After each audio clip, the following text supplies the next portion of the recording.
first start airbrushing, one of the most common issues that you run into is just trying to get the paint to flow correctly through your airbrush.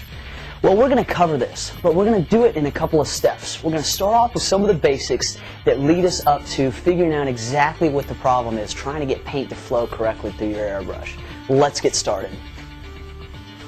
We're going to go through airbrush nomenclature, make sure we're all on the same sheet of music when it comes to naming the parts of the airbrush, so we all know we're talking about the same thing. Then we're going to talk about exactly how an airbrush actually works. Go into the basic setup, and then we'll really get into the flow issues and figure out what's going on with your airbrush. Okay, the parts of an airbrush are actually pretty simple to understand, but it gets a little bit technical when you get towards the tip of the airbrush, and that's why I want to go over them one by one. That way we all know what we're talking about, and we're all on the same sheet of music when we're trying to figure out some of these common issues that come up with airbrushes. We're going to start at the back of the airbrush. The back of the airbrush is called the handle. Inside the handle is the needle, and some come with a preset handle. All that means is it keeps the needle from going back too far and keeps you from dumping too much paint on your project. Inside, you've got the needle chuck nut. This is what actually holds the needle in place. You can loosen and tighten this to move the needle around and get it to seat correctly in the tip of the airbrush. Up top is the trigger. When you push this down, this releases air into the airbrush. When you pull it back, it releases proportionally to how much you pull back paint or ink into the airbrush and onto your project. Not all airbrushes have this, but some of the more advanced ones do. It's called the MAC valve. It's just the micro air control valve. This lets you change the air pressure going into your airbrush on the airbrush itself without having to go back to the compressor. This is a feature for more advanced artists that like to really dial in the air pressure when they're doing detail work. Now the technical stuff, the tip of the airbrush. Basically, from left to right in this picture, what you see is the needle cap, the nozzle cap, and then the fluid nozzle. I love using a 3D model to explain this stuff because it lets us zoom way in and really explain how this stuff works. Once we zoom way in, you can see at the center of the tip is the nozzle. In the center of the nozzle is the needle. That first big cap on the outside is called the needle cap. The real purpose of this is to keep you from bumping the needle into stuff and bending the needle, which is very delicate. The purpose of that second screw-on cap, it's called the nozzle cap, because what it actually does is it holds the nozzle into the rest of the airbrush. And the big thing in the middle, the needle, which we've already talked about. Now that we've gone over basically what the parts of the airbrush are called, that gives us a great base to talk about exactly how an airbrush works. It's actually pretty cool, but it is a little bit detailed. So let's use the giant airbrush on the wall right now. When you press down on the trigger on an airbrush, it releases air into the airbrush and through the tip. We're going to take away a piece of the airbrush to show you how it looks on the inside.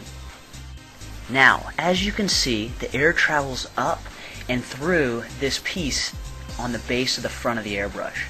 Then it travels through that MAC valve so you can adjust the pressure that actually hits the tip.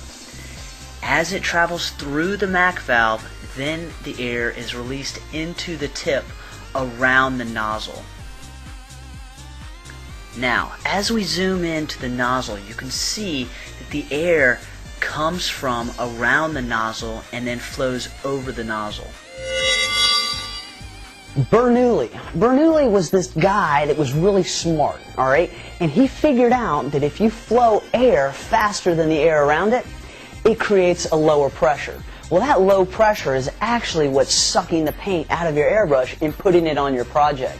This is a really cool concept because if you understand how this works, it makes understanding not only how airbrushes work easy, it makes understanding how spray guns and paint guns and all sorts of things that work off the same principle much easier to understand. So let's talk about it in a little bit more detail. As you can see, the needle is in the middle of the nozzle and it controls the paint that's able to escape outside of the nozzle. This is how airbrush artists are able to control such fine detail, and this is why more detailed brushes have smaller needles. because it makes this opening smaller and more easy to control, and that's how you can get some real detail work out of detail airbrushes. When it comes to the basic setup of your airbrush system, I don't mean to insult your intelligence, but I just want to make sure we're all on the same sheet of music. Once you've got everything hooked up, your compressor, your air hose, and your airbrush, and you make sure you got a pretty good connection between the two, and there's not much air leaking, then it makes it much easier to figure out what's going on with your airbrush. The only thing you really have to worry about when you're setting up your system is the pressure coming off of your air compressor.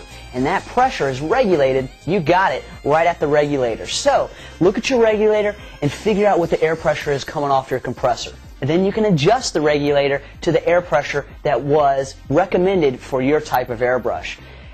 Easy to find, look in the instructions for the airbrush. It'll explain what the recommended settings for air pressure are for your airbrush. In general, it should be somewhere in the neighborhood of 40 to 90 psi, depending on what type of brush you're using. The water check. All we're talking about when you hear us talk about do the water check real quick is just put water in your airbrush instead of paint. Water flows obviously remarkably easy through your airbrush. So if water is flowing well through your airbrush and your airbrush seems to be working when you put water in it, then we know it's not an airbrush issue, it's a paint issue. And then we can figure out how to deal with it. Now, if you put water in your airbrush and the airbrush still doesn't spray well, now it's a technical issue, something to do with the airbrush. And then we can eliminate the paint from being the problem. It makes it much easier to simplify what you're looking for when you're trying to figure out a problem with your airbrush. When you do the water check and everything looks good, that means the problem is your paint. You've got to thin your paint down. Now, it depends on whether you're using water-based or urethane-based paint is how you determine what you thin your paint with. Obviously, water-based, you can thin it down with some water-based thinner. Urethane has to be urethane. If you do the water check and things don't look right, now you've got to go into a little bit more detail. The best way to do it is check the needle first. See if the needle is seated in the nozzle well and it's not bent.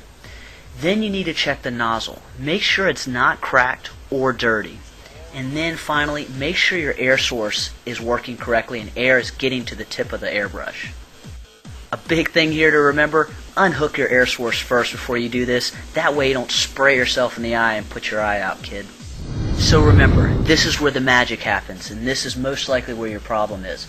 Make sure these parts are cleaned and there's no cracks or any other major problems right here. Hey, if you've got any more questions, you know where to track us down. AirBrushTricks.com. I'm Tony D.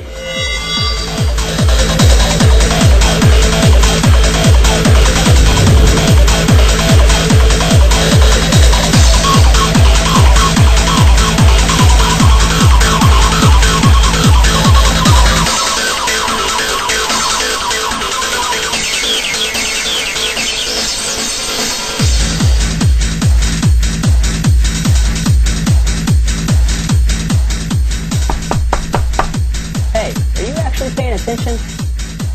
Or am I just up here and turned half my house into a studio for no good reason? Just wondering.